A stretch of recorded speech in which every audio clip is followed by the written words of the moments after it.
Welcome to the Moto Marketing Podcast, presented by RacerX, the podcast for moto industry professionals, entrepreneurs, and riders. If you want to grow your brand and business in today's digital-first world, you have to know how to turn a stranger into a fan, turn a like into a customer. You have to know how to turn attention into dollars. This podcast is dedicated to keeping you in the know on real marketing tactics that work in the moto world so that you grow your business and help grow the sport. Get ready to learn from the very same marketing experts trusted by RacerX, Lucas Oil Pro Motocross, GNCC, and NBC Sports. They'll help you navigate the world of digital marketing for your moto brand. This is the Moto Marketing Podcast. Presented by RacerX.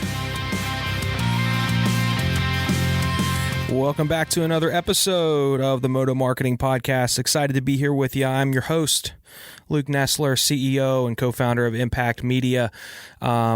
I'm excited about today's episode because we've got a brand that some of you may have heard of, some of you may not have. We have the founder of Phoenix Handlebars, Jason Gearld. Jason's worked for some of the most iconic brands in moto. He is just a fan of the sport. Jason cashed in on his passion and said, "You know what? I want to create my own brand. I want to do my own thing." And he literally cashed in to chase this dream.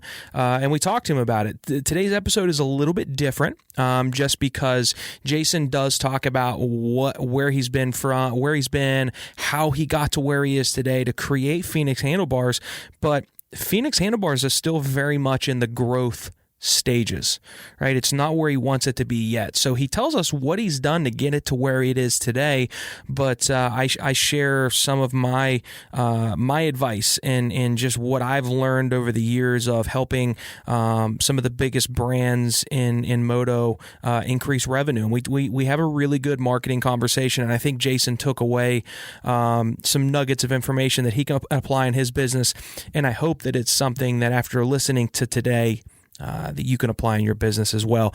Listen, again, we're still on the early stages of this podcast, still trying to find, its identity and its groove. But man, I really am appreciative and overwhelmed by the response that I've gotten from the first few episodes. I've gotten several emails, several direct messages on Instagram. I check the comments on the RacerX's YouTube channel when they post these on YouTube, and just I really appreciate everybody checking it out. And I'm stoked that so many of you are enjoying it. If you have questions that you want to get answered, shoot me an email, questions@motomarketingpodcast.com. Again, it's questions@motomarketingpodcast.com. You can always shoot me a direct message on Instagram. My Instagram handle is Luke Nessler, LukeNesler. I do check my, there's like a spam box on Instagram, right? If you're not my friend, if we don't follow each other, sometimes it doesn't get put in my inbox. So if you have sent me a message and it takes me a few days to get back to you, I apologize. It probably went there and it took me a little while to discover, but I will get back to you for sure. If you'd like a t-shirt, shoot me an email. Or I tell you what, if you'd like a t-shirt, go to my Instagram page and drop me a comment with your favorite thing about the show or your least favorite thing about the show. Anybody that does that will hook you up with a t-shirt. So I appreciate you guys, and let's get into today's episode with Jason Gearld of Phoenix Handlebars. Thanks for listening. All right, welcome back to another episode of the Moto Marketing Podcast. I'm excited about the guest that we have on today. We got Jason Gearld from Phoenix Handlebars, and Jason and I crossed paths here recently, and we're able to hop on a call, and he explained to me what he has going on, and he's worked in some pretty exciting places, from MSR to Fox, and now he's got his own brand that he has created from scratch, and he's doing some pretty special things with it. Jason, welcome to the show, man. I'm excited to have you on and hear more about Phoenix. Well, thanks for having me. Flattering to be involved in something so cool, and I'm just a new company. I'm not sure that I'm in some ways worthy of being like on a show to offer. Yeah, well, I mean, people, yeah, I don't know about that, man. I think what you've done in the industry, where you've been, where you're at now, and the fact that, I mean, look, I think people need to know about what you're doing. I think it's cool because you're working in the industry, but you've created a brand and a product out of your passion and love. And what you told me, I mean, you've cashed in on trying to make this thing come to life and be a reality. And it is what it is. The sport needs more people that are as invested in it as you are. So, dude, I think it's amazing what you've done, and I'm looking forward to hearing about Phoenix and telling the audience about it, and then really diving into where you're at, where you want to be, what you're hoping to do better in 2020 from a growth and marketing standpoint. So just quickly give us a rundown. What is Phoenix, and where did that come from? Well, to take it back to my beginning, I grew up in very rural Indiana and lived in the moto magazines, grew up just living in racer ag. Well, back then it would have been motocross action, dirt bike, dirt rider. And the idea that I'd ever be a pro rider, I mean, that was long since gone. But as I got older and started working in motorcycle shops, eventually I landed that dream job, or at least the dream opportunity to work for Fox Racing, which, again, for a kid in Indiana it's a big deal. Mind blowing. I think for a kid in anywhere in the anywhere in the States, I'm sure as a moto fan that would have been a huge deal. Oh man, it was 12 years at Fox and did some pretty stupid, amazing things, and I went over to Hammerhead Designs, and then life led me down to Southern California, where I became the MSR hard parts brand manager. And it's like all those little steps of the way sort of culminate to like make you like, the things that you learn along the way that go, man, this is my path. And when I was up in NorCal, I got kind of moved by that whole Silicon Valley movement where people were like, I guess like, so what I want to say, like, the things that people said couldn't be done, say like a Netflix. Mm-hmm. I found a lot of inspiration in these people who were like trying different things. So I got the entrepreneurial bug then. Fast forward, I end up down here, and I just saw an opportunity with like Handlebars in the moto world to be able to do things maybe a little bit like a little different than how everybody else was doing it. We were started telling a story at MSR to bring back that spirit of Malcolm Smith, which is just loving riding for the sake of loving riding. It didn't have to be a hardcore motocrosser.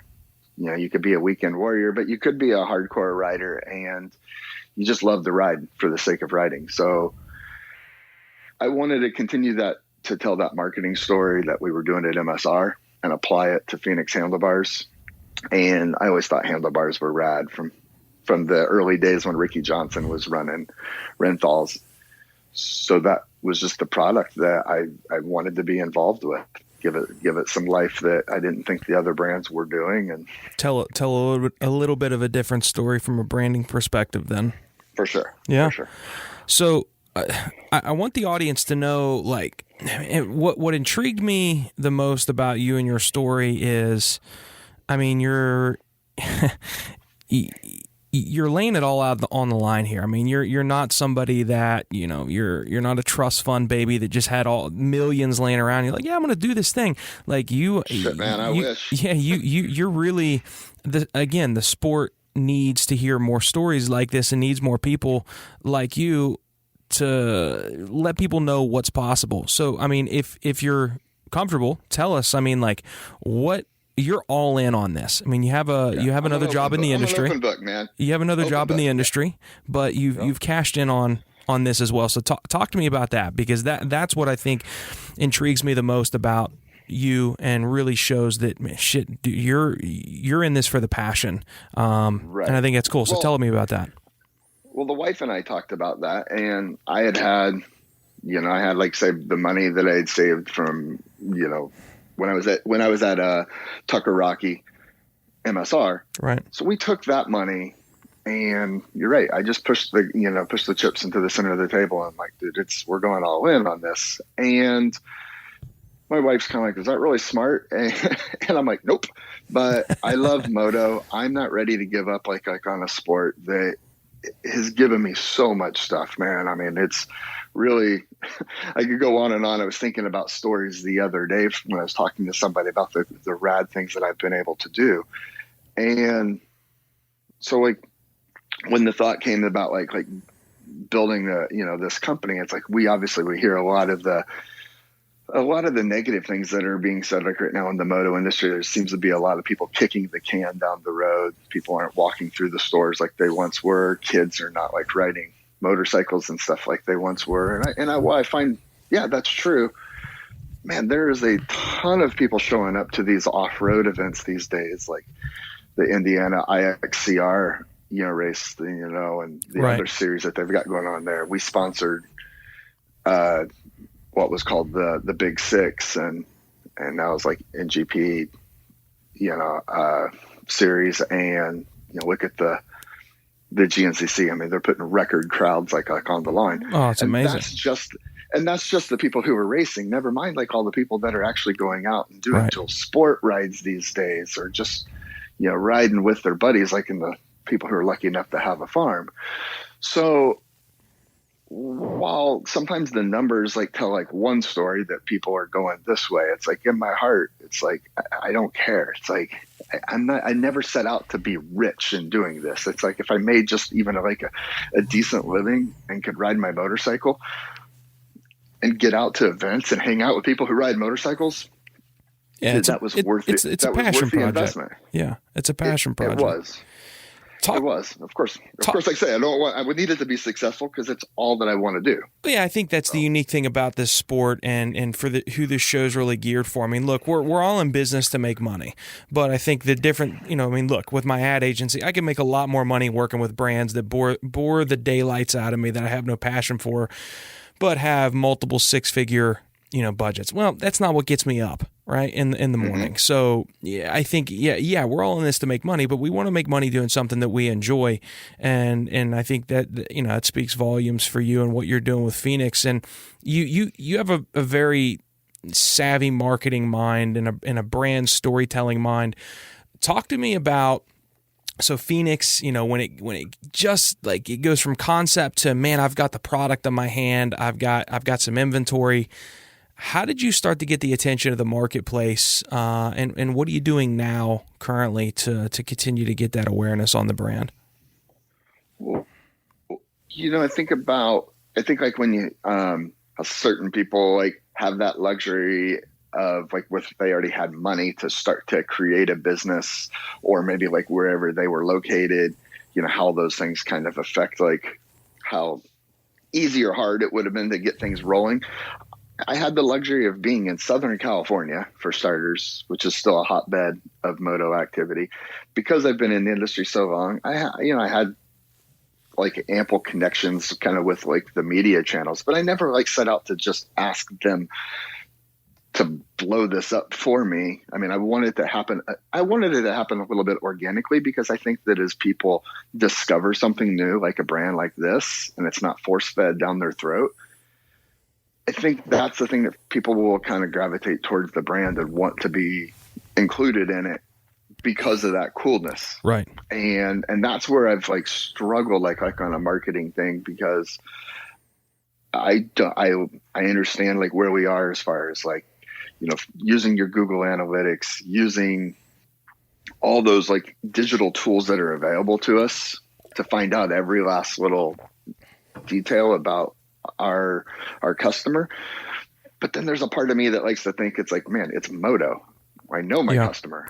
I'm a rider. Right. It's like, so I don't want to get too sideways with the data, I think is sometimes like where I struggle as a. So that's normal though. I mean, there's two camps. There's very few people that fully understand the entire like landscape of marketing that is results driven. I mean, there's either the folks that look at it strictly from a brand, we want to tell the story and we want to make people feel this way, and it's like, great, but how do you relate that to sales? Because you need the numbers to obviously stay alive. And then you've got the people that are so data driven, and it's like, yeah, but the cost per click and the customer acquisition and what's our relevance score on, so all these analytics and metrics and numbers, and there's zero storytelling.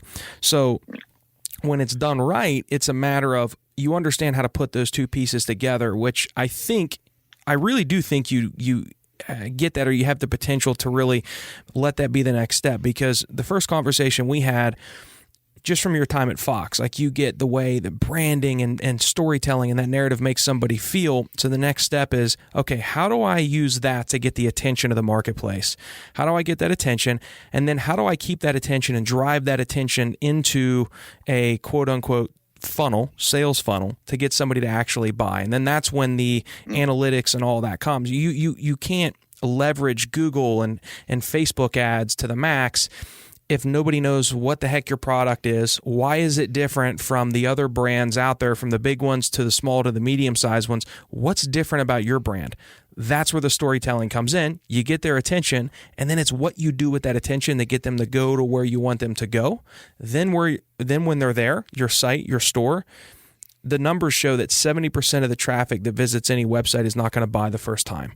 It takes 5 to 12 touches to get them to buy. That's when those metrics come into play. You're getting them to come back multiple times, then they eventually buy. That's kind of the landscape of it. And I think with your experience in the sport, like, you get the storytelling side of it. Would you agree or disagree with me on that? All the way, man. I think you're way more articulate than this like idiot on this side of the phone. So I love how you put it together, because I totally follow along with that. And that's, at least I always feel like when it comes to stuff like that, my mind follows. Yeah. I can see the storytelling, and I see the importance of the analytics. I just don't let myself get sideways with it. One thing that I often kind of bring up with my guy Trent Lopez over at Racer X, I'm like, it's one thing for me to put together a great ad and all these cool campaigns, and me to keep telling people, like, hey, buy our bars and our stuff is awesome. But I feel like when it's a product, like I said, handlebars, there's a lot of trust involved. You have brands like Renthal and Pro Taper, and these guys have been around for 30 years. Right. New place comes on the market, and people don't know if it's like we're putting lipstick on a pig, or right, if it's a good product or not. You don't want to like short a double and these things wrap around your radiator. So I get that. So that's why I always tell him, I'm like, I need you guys to be the ones to kind of like use the product, feel comfortable with it. I never would ask anything like, say, to be not authentic, but if you like them, I feel like it's going to carry a lot of greater weight for me to get this ball rolling. If any of them, when the magazines feel better about it, so. Yeah. I mean, you're in that unique place that you're in the phase of educating the marketplace, and that's going to take, man, I got to do something to stand out and tell a little bit of a different story than the other brands that are out there that gets their attention. And then once I have their attention, I need them to rest assured that these aren't going to wrap around their radiator whenever they case a double. So that branding for a brand like you guys has to have something that smacks you in the face with all the noise that's out there today that grabs your attention. But once you get their attention, all right, what's different from this and the other brand? Am I going to be safe on this?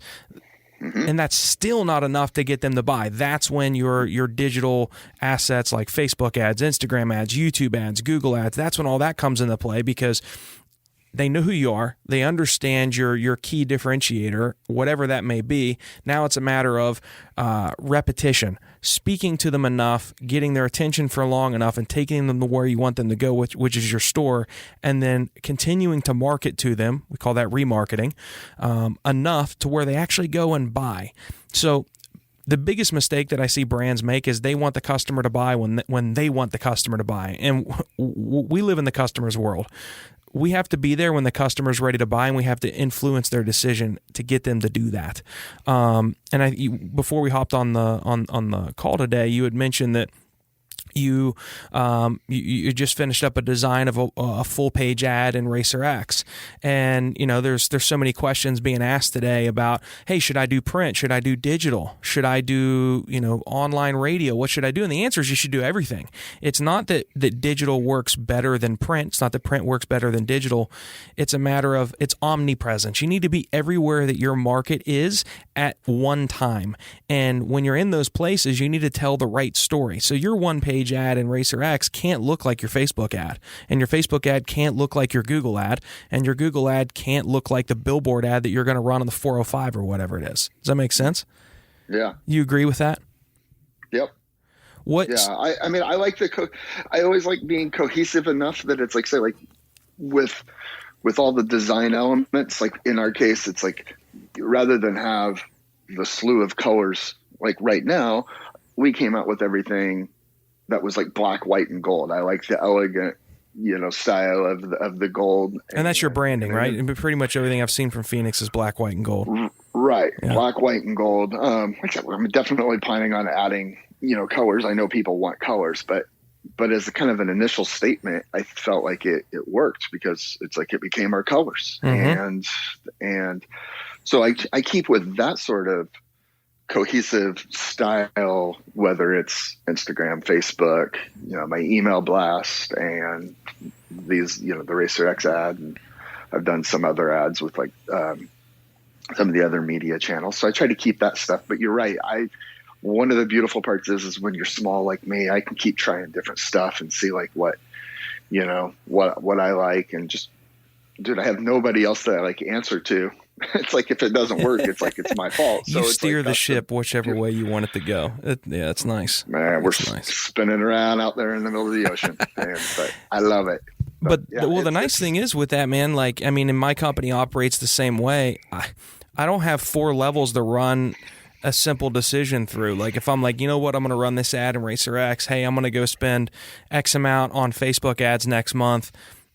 The buck stops with me, and that's the same thing with you. So you can move much quicker than some of the big brands. And I say that because I know it. I mean, when we're trying to get some of these proposals approved, it takes, if we're lucky, weeks. More often than not, you're talking months, sometimes a quarter plus. You don't have to be drugged down by that. So you can out-navigate your competitors through that marketing to where, hey man, Instagram shopping cart is available now. You can buy a product directly from Instagram. Well, you don't got to run that through somebody. It's going to take 3 months. You can do that tomorrow.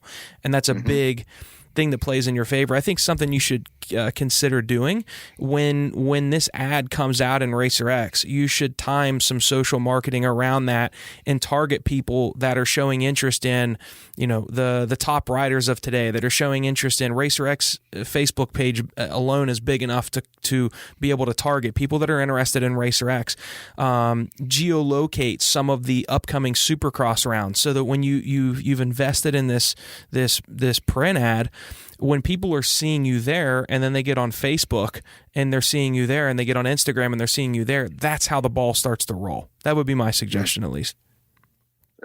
Say I wouldn't have thought about doing the geo targeting. So thanks for that. Do I need to send you a check? I know checks in the mail. That's a free pro tip. That's just something that we're doing with a lot of our moto clients going into Anaheim 1 and all the rounds following. You can spend a lot of money to wrap your brand around the tough blocks. But here's the thing, when Jake and his cousin leave, they're not going to see that tough block again, but they're going to pull their phone out. And if you've targeted each one of those stadiums and a mile around it, so you're hitting all the Supercross fans, when they leave, Anaheim 1, when they leave Indy, when they leave St. Louis or wherever we're going this year, they're going to continue to see that stuff. So it's continuing to drip on them. And then once they get to your site, making sure that you have the appropriate stuff set up to where if they look at product A, B, and C and they don't buy, when they go back and they now see those 3 handlebars that they showed interest in, it's going to show up in their feed. So you're close, man. You've got the marketing mindset. It's just a matter of putting all the pieces in place. And you don't have to have them all. If there's 20 pieces, put 5 of them in place, figure out what works, and then add a 6th, and then add a 7th, then add an 8th. And I feel like we're, I say we, it's primarily me, right? So it's like, and that's the part of as an entrepreneur that becomes tough. It's like when you're doing design work, when you're packing the orders, when you're the one taking the photos. And then last night, sitting there on YouTube, like teaching myself about Google Analytics for an hour before bed. I'm obviously, hey, that's the trials and tribulations of being an entrepreneur. The problem is, there's a lot of things that slip through the cracks, and you're like, like answering questions last night, like on Instagram. Are you going to make this bar? Are you going to do this color? What size fits my CR? I'm 6'3". What do I need? I'm like laying in bed. And, you're 6'3"? No, I'm not. I was going to say, man, you're saying like some. You're a big dude. Some guy like wrote me that one last night. So, yeah. And but it's like even then, it's like you understand the importance of having a social media manager. Like when you're the one trying to be engaged, we got we have 3 kids. Yeah, I cook dinner. I want to make sure that like say I'm an engaged parent and a good husband, not sitting there to the wee hours of the night every night, like working on ads and learning all this stuff. So that becomes the challenge too. So there's a lot of these super important things that end up just slipping. I don't even want to say slipping through the cracks. It's hard to get it all done. Yeah, it's hard to get it all done. Because last thing I wanted to do was ever create a brand, create a company where, and we've heard the saying, it's like you don't own a company, you own a job. And I don't, I'm trying to find that fine line of like not owning a job. Of course, like I say, it is today. Yeah. But as long as I can try to make sure I keep it fun and lighthearted enough. Yeah. That I love coming out here and doing this stuff. I can relate to that, man, for sure. I mean, it's look, I there was a point where I hated coming to this place for a good 2 years because I wasn't satisfied with the clients we were working with. I mean, look, I still have a job, but I enjoy coming to this job. So it's more of something that I'm like, the fact that I'm, today I'm wearing some of our clients' clothing that they sent to me. Like I'm a 30-year-old man, but I feel like a 16-year-old kid on Christmas when I get to open that. Yeah, I'm not getting that same feeling when we were working with law firms and whatnot way back in the day.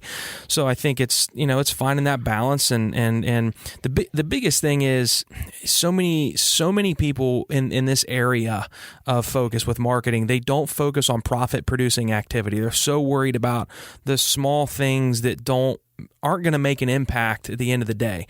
Our job from a marketing standpoint, all of us, is to get attention and turn that attention into revenue.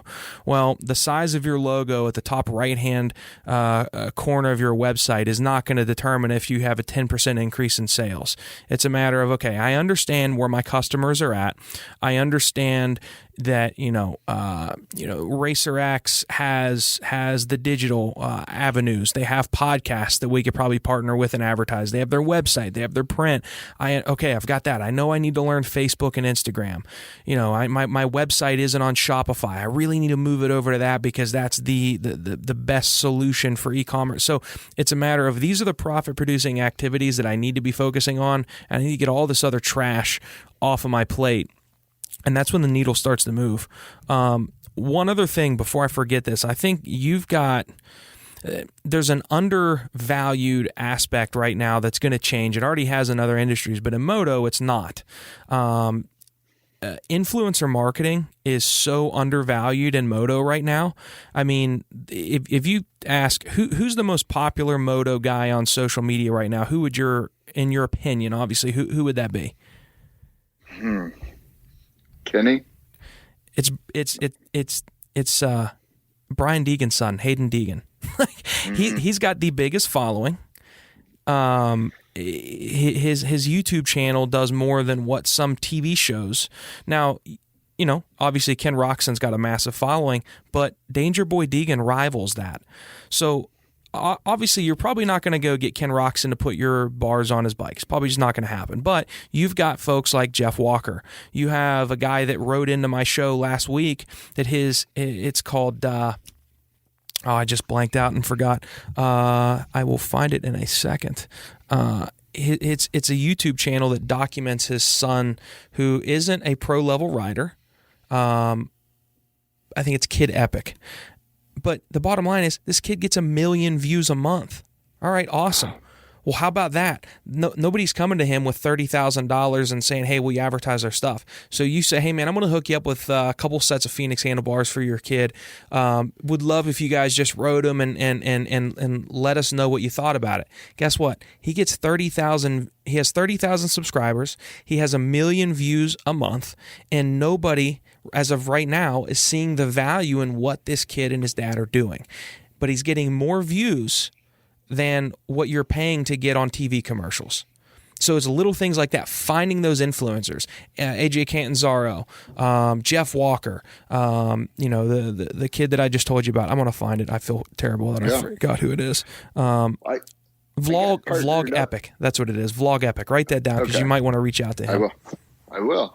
It's like I got hooked up with, I reached out to, or maybe he even reached out to me. Who knows how it all plays out? But Lund MX, Clint Lund, who does the wrenching for the knickknacks, and he's got a channel where he does like bike builds. And of course, everybody and their brother these days wants to text, or send me a direct message like, "Hey, I'm building a bike." And I'm like, "Yeah, you're building a bike." It's like I can't keep giving away marketing just because you're building a bike. But I mean, what Clint Lund did, with like our bars, like on one show alone, ended up brought a lot of new followers. And dude, that's awesome. All right, perfect. So you've seen it for me.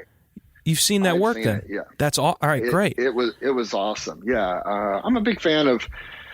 I don't know if you've ever watched the YouTube guy named Peter McKinnon. He's a photo video guy out of Canada. Has I think a little over 2 million followers. And it's funny, here I'm a 45-year-old guy and I'm such a fanboy of everything this guy does.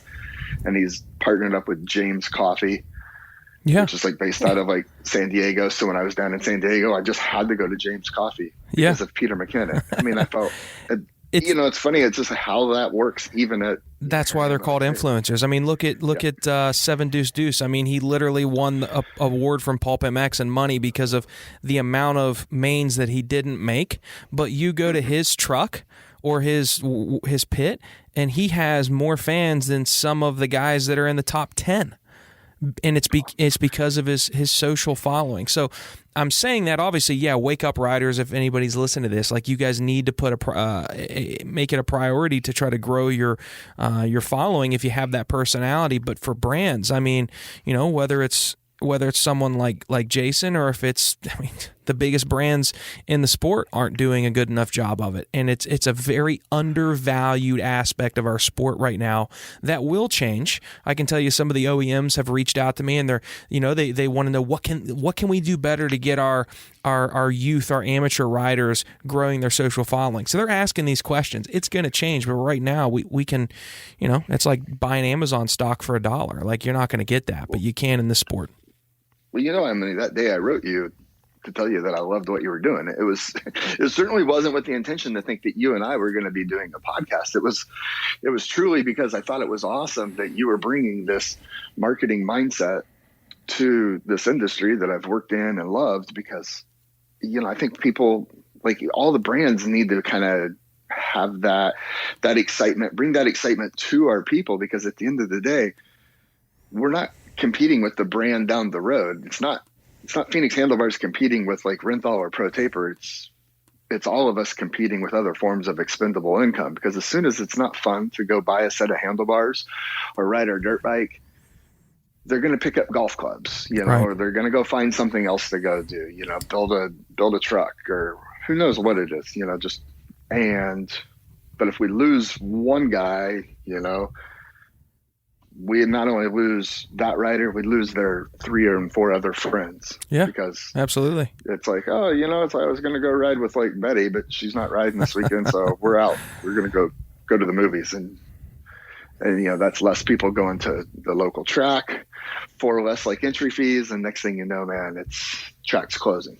Right. And now we're all screwed. Right. So what you're doing is helping hopefully make other brands stronger in marketing, create more fun for our end users, the riders, and it's a win-win. Well, I appreciate that, man. I mean, we're definitely not doing this show to make money. I mean, we don't have an agreement with Racer X to where we're getting paid for this. It was an idea that Davey and I had, and I was like, look, I genuinely love the sport. I love what I do for a career as far as marketing and branding. We've got a talented team. We've done a lot. We've learned a lot.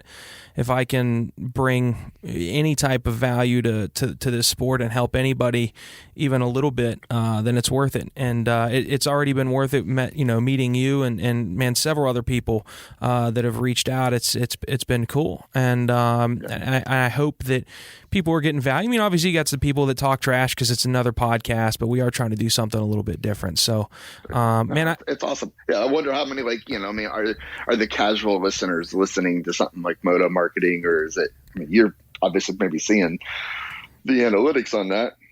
Yeah, so I'm waiting until after the holiday, and I'm gonna reach out to the guys at Racer X and look at those. I wanted to get a few shows live. Because I'm an analytic nerd, so I tend to overlook at stuff. So I was like, I don't even want to pay attention to this until I get 4 or 5 episodes in, and then just see who's responded. But I can see the comments on YouTube and just the emails that we're getting from folks like yourself. So, and you know what, man? Like, I don't care if it's 5 people. If it helps 5 people, that's great. It's cool. I listened to I know you got to get rolling, but I was listening to my podcast, Building a Story Brand.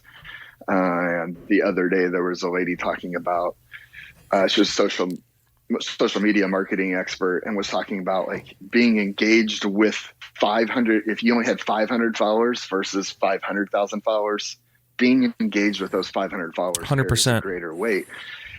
And that's why I was trying to answer. It's one of the things that I tell people all the time. It's like one of the beautiful parts of being so small is like, dude, you get to talk to me, and I hope I get to talk to you, and it's like, and so stay engaged, keep it fun. It's like I have 2,300 followers. It's not very many in the grand scheme of things, but that's still 2,300 people that chose to say, I'm interested in you. And that to me is super cool. And I don't lose sight of that. Social media has made everybody all egotistical maniacs because you think that we all need thousands and thousands of followers, and I get people that complain that only a few hundred people saw their video that they posted on Facebook or whatever, and I'm like, do you hear yourself? You don't talk to more than 20 or 30 people in a day, and you're complaining because only a few hundred people saw your video and 5 commented. What you should be doing is following that up with another post, thanking those people for watching it and going into the comments and engaging with every single person and starting that, because then that's how a fan base starts to grow. And that's exactly what you're talking about with 500 followers, over 500,000. If everybody did that with their social media, they would get so much more return on time out of it, because those fans are going to be the ones that buy. But when you pay them no mind and you have 1,500 followers on YouTube and you answer none of their comments and you only have 5 per video, like, I don't know what you're trying to achieve, but it's not going to get you to where you need to go. So it is walking that fine line and taking that time to do that. I have a guy who, one of those guys that will forever be like, I'll be grateful for. He's based out of Canada. He ponied up, spent a ton of money to have bars shipped across, the border. Didn't know me, have never met him. And we've just hit it off. Geils, this guy is amazing. And we talk all the time now, and all because I started a company, and he liked the first photo that I put up, which was like some sketches of the logo, along with like my social media, that just kind of talked about why I started the brand. And I mean, dude, I can't even wait to finally give this guy a handshake and hug him, just as a thank you. And I feel like I've made a friend for forever. Yeah, man, it goes a long way. This brand, so it goes super a long cool way. Stuff like that. So, Jason, we'll wrap this thing up, man. Where can we? I want you to tell us your social channels. Where can we buy the product so that everybody can check it out and follow you on social as well? I wanted a name. Didn't want to be another 3-letter acronym in Moto, so I also wanted it was important to me to have a name that was pronounceable and easy to spell. And that's really hard to pick, like, what all that is. And while the word Phoenix can be a little cliche, I named it after my son. Oh, that's awesome. The sucky part is it's not an easy word to spell. A lot of people still struggle with that. So I screwed up there. But after that, I wanted everything to be simple. So it's Phoenix Handlebars. The name tells you what we make. Again, it's named after my son, Phoenix. That's cool, man. I didn't realize that. I'll forever be attached to that. It's phoenixhandlebars.com. Social media, Phoenix Handlebars. Like, it's Facebook, Phoenix Handlebars. If it's we'll link all that up in the Phoenix description too, so that everybody can just click the links. If we have folks that are not inclined to being the best of spellers, they can just go to the description and it'll take them straight to it. So I never see that stuff like in our in our emails. And hey, can I get sponsorship? Well, man, I appreciate you being on the show, and I think it's cool what you're doing, and definitely urge everybody to check it out and support what you're doing, because it's the sport needs more folks trying to reinvest in back into this sport and doing it out of passion and love. So, man, I appreciate it. I appreciate those kind words, but on the same token, man, I really appreciate what you're doing for Moto too, man. It's awesome. So keep crushing it and get more good guests like on here. It's super cool to listen to. Nah, man, I appreciate it. It means a lot, and I know we'll be in touch soon. All righty. Thanks, Jason. Sir. Thank you for listening to the Moto Marketing Podcast. If your goal is to get real, measurable results from your marketing that will grow your company revenue, then check out how Impact Media can get the same results that they have for Moto's most iconic brands by visiting thinkimpact.com. That's THINKIMPAKT.com. Have a marketing question that you want answered on the show? Send your questions to questions@motomarketingpodcast.com. Don't forget to rate, review, and subscribe to the podcast. And we'll catch you on the next episode of the Moto Marketing Podcast.